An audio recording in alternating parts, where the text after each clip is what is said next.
Hello from communist Russia. The good neighbors that we are, I have decided to read a fan fiction that is not made in Russia. I know, it might be something new for you, but please, listen to this. It is very good, and I have been told by my staff that they are the staff. Let's begin.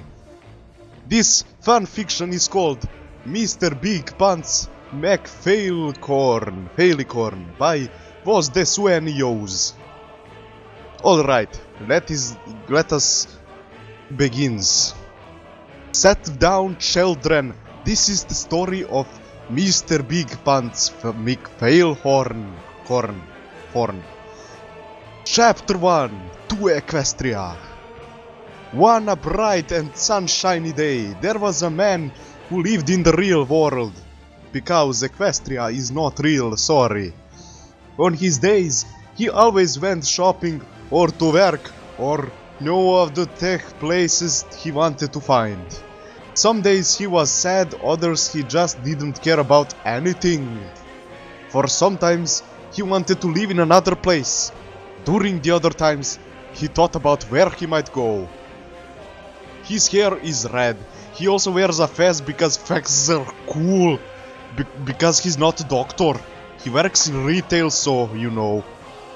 He didn't have many friends, but the ones he did always talked about stuff he didn't really care about. Not everyone liked him right away, see? He's not a Mary Sue. He's a guy anyways, fucking preps.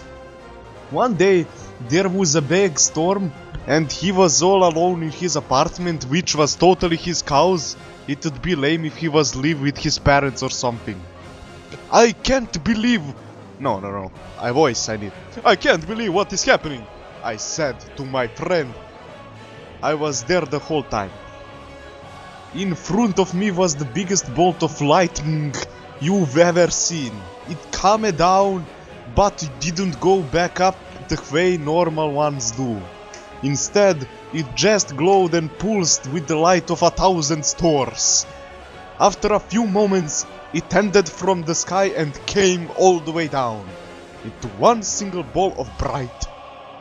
The ball looked like the metal and then started to reach out with stick-like fingers.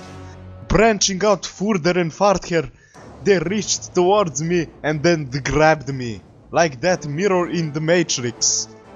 The last thing I remember, calling out behind you, and then we were gone. That is chapter 1. Let us read chapter 2. Don't ruin it. Author's note: why does everybody think I watch this show? It's for little girls and stuff. I only watched the episode with John the Lassie, whose Star Trek read.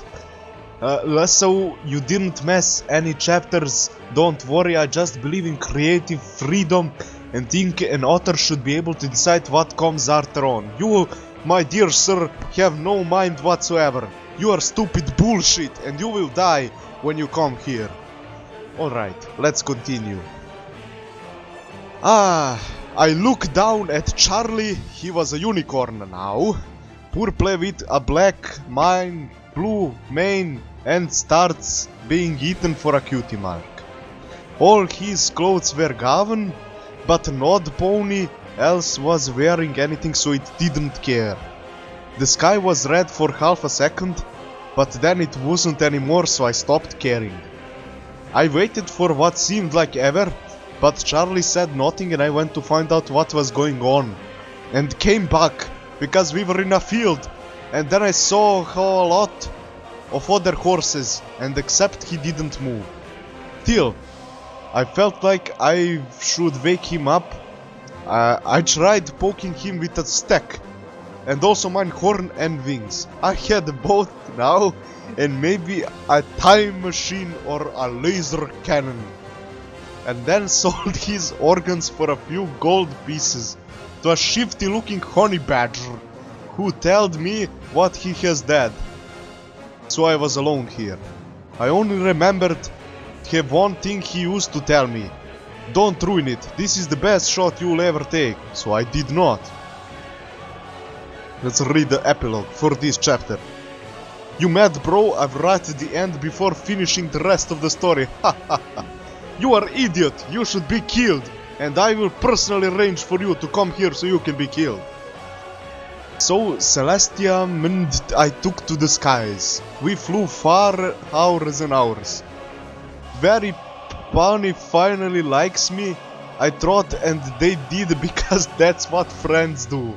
I'd saved them so many times that even Diamond Tiara and Gilda were okay. Fuck.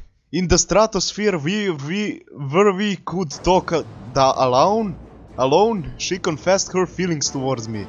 No, this is Celestia's voice.